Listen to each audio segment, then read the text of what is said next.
अपराजिता जी respond कीजिएगा आप, लेकिन मेरे साथ में सवाल यही है कि क्योंकि आप सत्ता में थे, आप डिफेंडिंग चैंपियन थे कर्नाटक में, तो इस बार मुद्दे होने चाहिए था आपने क्या विकास किया, वहां पे क्या काम किया। लेकिन लग रहा है कि बीजेपी को विकास से ज्यादा बजरंगबली, केरला स्टोरी, इन मुद्दों से जीत ज्यादा नजर आ रही है। क्यों जरूरत पड़ रही है आपको इन मुद्दों की? आप सबको मेरा नमस्कार। प्रधानमंत्री श्री नरेंद्र मोदी जी का रोड शो चल रहा है। कल बंगलोर में थे और आज अन्य जगहों पर हैं। हमारे अन्य वरिष्ठ नेतागण भी वहां रोड शो कर रहे हैं, जनसभाएं कर रहे हैं। और जैसा कि परिलक्षित हो रहा है, निश्चित तौर पर हम दूसरी बार वहां सरकार गठन करने जा रहे हैं और अपने बलबूते पर करने जा रहे हैं। देखिए, प्रधानमंत्री जी जब लोगों के साथ संवाद करते हैं तो मुझे लगता है इसमें कोई शक नहीं है कि देश की जनता, कर्नाटक की जनता उनके संवाद को बहुत सुंदर ढंग से समझती है। सवाल का जवाब और नहीं दे रहे रवि जी। मैं आ रही हूँ, आप बोले या मैं बोलूं? व्यक्ति एक ही बोल सकता है। पूरा कंप्लीट इतनी घबराहट, इतनी बौखलाहट न रख। देखिए, जहां तक प्रधानमंत्री जी का सवाल है, प्रधानमंत्री जी वहां गए हैं और उन्होंने पूरे निर्वाचन की दशा और दिशा बदल दी है। जहां तक भारतीय जनता पार्टी का सवाल है, बहुत ही विनम्रता के साथ लेकिन बहुत ही स्पष्टता के साथ कहूंगी कि हम एक ऐसी पॉलिटिकल पार्टी हैं जो जनता के बीच अपने रिपोर्ट कार्ड को लेकर जाते हैं। आप हमारे सारे नेताओं के स्पीच के स्क्रिप्ट को देखिए, हम क्या बातचीत करते हैं। हमने अपने काम के विषय में लोगों को बताया है, अपना रिपोर्ट कार्ड लोगों को दिया है और कर्नाटक की जनता इस बात को समझती है। जहां तक कांग्रेस का सवाल है, जहरीला सांप कह देना, नालायक कह देना, बजरंग दल को पीएफआई के साथ एक साथ खड़ा करना, मुझे लगता है यह सब उनकी घबराहट को, उनके बौखलाहट को दर्शाता है। आदरणीय प्रधानमंत्री जी श्री नरेंद्र मोदी जी सबसे ऊंचे संवैधानिक पद पर हैं। उनके विषय में इस तरह के अपशब्द का प्रयोग करना इनका मानसिक दिवालियापन है। They are mentally bankrupt। Madam ठीक, अपराजिता जी जी। सवाल यही उठ रहा है कि बजरंग दल और बजरंग बली, इन दोनों को बीजेपी कैसे जोड़ रही है? बजरंग दल तो बजरंग बली के बराबर नहीं हुआ ना, आपने उसको कैसे एक जोड़ दिया? देखिए, बड़ी अच्छी बात इन्होंने कही कि हम धर्म के नाम पर लड़ने की कोशिश कर रहे हैं। अरे ये खुद स्वीकार करें कि तुष्टीकरण की राजनीति तो ये कर रहे हैं। 4% आरक्षण धर्म के आधार पर मुसलमानों के लिए, ये किस तरह की राजनीति है? ये तो तुष्टीकरण की राजनीति की चरम सीमा है। और जहां तक बजरंग दल का सवाल है, देखिए मैं कह दूं 2008 में भी तो यूपीए आप की आरक्षण सरकार हटा ने रहे हैं क्या इस मंशा, देश से? आप आरक्षण यूपीए हटा की दीजिए ना पूरे देश से। अगर आपको धर्म आरक्षण के लगता है कि नाम नहीं पर होना चाहिए आरक्षण तो आज नहीं यहाँ हो पे बैठ सकता के है। कहिए कि देश में आरक्षण नहीं होना चाहिए, न जाति देखिए, के नाम पे, न धर्म के नाम पे, न वर्ण के नाम पे, न प्रावधानों का यह आर्थिक विरोध है। किसी पर तरीके से नहीं होना चाहिए। लेकिन आप मुद्दों की बात धर्म नहीं के करेंगे। नाम पर आप आरक्षण बजरंग नहीं बली करेंगे, को हम कैसे एक साथ तुष्टीकरण की मानते हैं? ठीक है, सुन लेते हैं। मुद्दे नहीं की बात कर सकते बताइए। हैं। अपराजिता जी, जहां देश तक को जरा ये बता दीजिए, देखिए, बजरंग मैं दल कह पे दूं, बैन ठीक, की एक बात एक करके, करने एक से एक करके कैसे घबराइए मत, बजरंग बली का दीपक अपमान जी, होता है? ठीक है, आपने पूछा सवाल, रिस्पॉन्ड कर रही हैं। नहीं, जवाब नहीं दे रही हैं, बड़ी चालाकी के साथ मैडम मुद्दों को भटका रही ठीक है, हैं। ठीक, एक एक करके अगर दर्शक घबराहट तभी में समझ समझ पाएंगे। सकती हूँ दीपक जी आपकी। 13 मई आ रहा है, घबराइए मत, शांत रहिए। अरे जितना शांत शांत तो हम रहेंगे बिल्कुल उतना हैं, अच्छा विनम्रता के साथ। एक प्रदर्शन ही होगा। सवाल है, बजरंग बली का देखिए, मैं अपमान कह कैसे दूं, हो गया बजरंग भारत दल के देश साथ? में, इन्हें शांत करें तो मैं बोल, ठीक है, ठीक है, भारत देश में मेरे सवाल जहां का पर जवाब दें। ठीक। अधिकांश जनता हिंदू है, यहाँ पर श्री राम का नारा देना या बजरंग बली की जय कहना गलत नहीं है। और अगर आदरणीय प्रधानमंत्री जी की रैली में बजरंग बली का नारा दिया जा रहा है तो मुझे लगता है दीपक झा जैसे लोग इसका स्वागत करें, अच्छी बात है। और कर्नाटक में, जैसा कि अभी राजीव जी ने कहा, सही कहा, हर जगह हनुमान की मूर्तियां हैं। तो इस स्थिति में अगर हम जय बजरंग बली कहें तो गलत क्या है?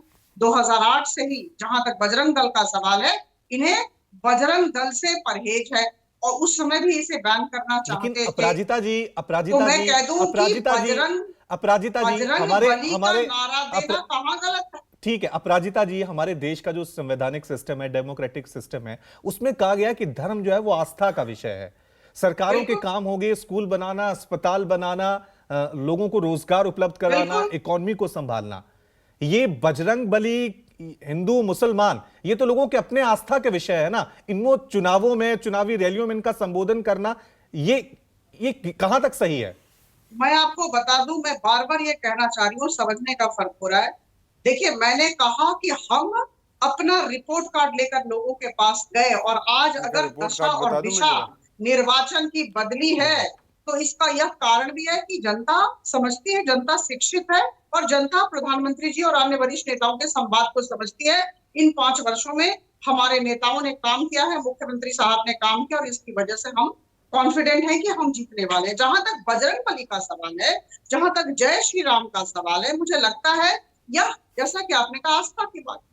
तो अगर आस्था की बात है, अगर प्रधानमंत्री जी वहां गए हैं और लोगों ने जय बजरंगबली कहा, तो गलत क्या है? इन्हें तो श्री राम के नारे से भी परहेज है।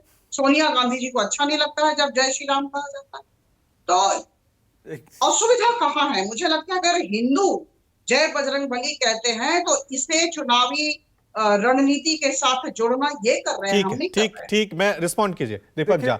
अगर बजरंगबली का नाम लिया जा रहा है रैली में, जैसे ये कह रही हैं, तो इसमें आपको आपत्ति क्या है? कोई आपत्ति नहीं है। अपराजिता जी ने बहुत अच्छी बातें करी, लेकिन बातें क्या करी किसी को समझ में नहीं आया। सवाल ज्यों का त्यों वहीं रहा। 3 किलोमीटर लंबी बात इन्होंने कर लिया, लेकिन जवाब नहीं मिला। बजरंगबली क्या बजरंग दल है? बजरंगबली क्या बजरंग दल है? जवाब नहीं दिया। दूसरी बात, मैं रामायण की चौपाई कहता हूँ। अपराजिता जी, अब आप सुनिए, अब आपका सुनने का नंबर है। मैं शांति से बैठा था, विनम्रता के साथ सुन रहा था आपकी बात। बैटिंग करते हैं, अब आप सुनिए, जाल में फंस जाते हैं। जान न जाए निशाचर माया, काल ने में कहीं कारण आया। तो भाजपा वो काल नेमी है जो कि रावण पापी था, अपराधी था, राक्षस था, लेकिन साधु के भेष में मार सीता का हरण कर लिया।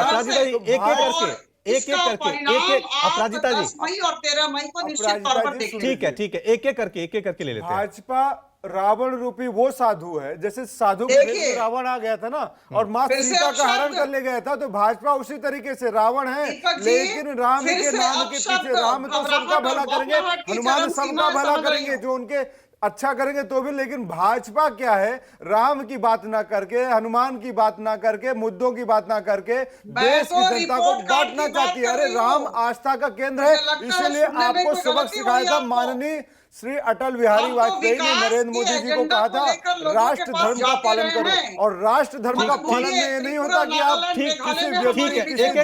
अपराजिता जी, मैं सवाल काउंटर कर रहा हूं, आपकी तरफ से ही कर रहा हूं। अच्छा ठीक है दीपक जी, आप कह रहे हैं कि भाजपा इस तरह से रावण रूपी है, धर्म का कार्ड खेल रही है, लेकिन ओवरऑल तो फैसला जनता को करना है। जनता तक मैसेज जो पहुंच रहा है, चाहे वो गुजरात के चुनाव हो, चाहे वो नॉर्थ ईस्ट के चुनाव हो, वहां पे तो भाजपा जीत रही है ना। यानी जो मैसेज कन्वे किया जा रहा है वो जनता को रास आ रहा है। बिल्कुल सही कहा। मणिपुर जल रहा है, इसका एग्जांपल है। कल वहां पे एक राजस्व अधिकारी को मार दिया जाता है घर में घुस के, और 50 से ज्यादा मौतें हो चुकी हैं। 10,000 जवान वहां पे सड़क पे घूम रहे हैं। इसका मतलब क्या है? भाजपा लोगों को आपस में लड़ा रही है। इसीलिए मैंने कहा कि रावण रूपी वो निशाचर है भाजपा, और इनका पर्दाफाश हो रहा है।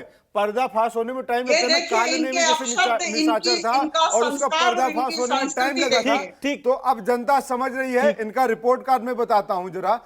ये देखिए, बेटियां यहाँ पे बैठी हैं जंतर मंतर में, एक कहते हैं बेटी बचाओ बेटी पढ़ाओ। बेटियों की आवाज सुनाई नहीं दे रही है।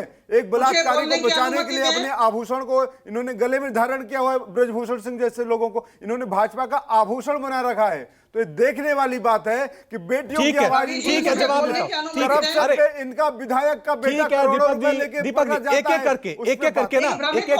एक एक करके जवाब लेते हैं। अपराजिता जी देखिए, एसपी डीएसपी। ठीक है दीपक जी, ऐसे समझ नहीं आएगा ना। एक एक करके आपने सवाल उठाए, अपराजिता जी जवाब दीजिए, रिस्पॉन्ड कीजिए। कह रहे हैं कि हम तो वारंटी कार्ड पे खेल रहे हैं। प्रयोग करना, रावण जैसे शब्द का पार्टी के लिए प्रयोग करना, मुझे लगता है इनकी मानसिकता को दर्शाता है, इनका संस्कार और इनकी संस्कृति को दर्शाता है।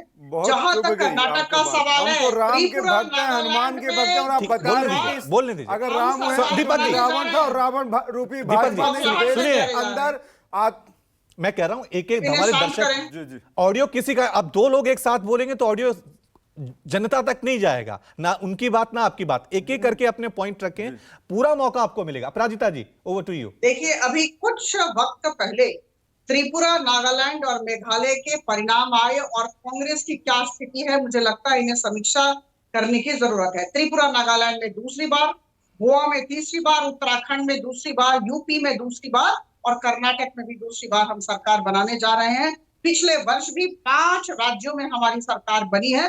तो कांग्रेस मुझे लगता है कि आत्म समीक्षा करे और ये इस तरह के अपशब्द का प्रयोग न करे। जनता समझती है, जनता जान रही है, ये बौखलाए हुए हैं, घबराए हुए हैं। आपने बताया नहीं बजरंग बली और बजरंग दल का क्या कनेक्शन है, आपने बताया नहीं, सुना नहीं, आपने नहीं बताया। अपराजिता जी, मैं सवाल करता रहूंगा आपसे, बताइए ना बजरंग बली का बजरंग दल से क्या कनेक्शन है? बजरंग बली का बजरंग दल से क्या कनेक्शन है, बता दीजिए। हिंदू विरोधी अरे बजरंग दल आके आपको घर में सिखाएगा कि आप पूजा करो हनुमान जी की, तभी आप हनुमान भक्त कहलाएंगे। अरे बजरंग दल के गुंडे सड़कों पे जाते हैं, हमारी माँ बहनों बेटी को मारते हैं, पार्कों में जाके अगर 2 लड़के लड़कियां बैठे हो, वही बजरंग दल है। ठीक है, मैं कैसी बातें करते हैं दीपक, आप तो एक महिला है, महिलाओं का सम्मान। दीपक जी रुकिए, जय बजरंग बली कहना गलत नहीं है, ठीक है, अच्छी बात है, इसका स्वागत करें। आप बताइए ना बजरंग बली से। दीपक जी मैं चाह रहा हूं चर्चा, देखिए हमारे शो का जो मकसद है, हमारे शो का मकसद है कि जनता तक क्लियर मैसेज पहुंचे, बजाय कि 2 प्रवक्ता आपस में लड़ें और कोई भी बात वहां तक ना पहुंचे। नमस्कार, मैं हूं मानक गुप्ता। अगर आपको हमारा ये वीडियो पसंद आया हो तो इसे लाइक और शेयर जरूर करें और हां, हमें सब्सक्राइब और फॉलो करना ना भूलें ताकि आप देश और दुनिया की कोई खबर मिस ना करें। तो जुड़े रहिए हमारे साथ और देखते रहिए न्यूज़ 24।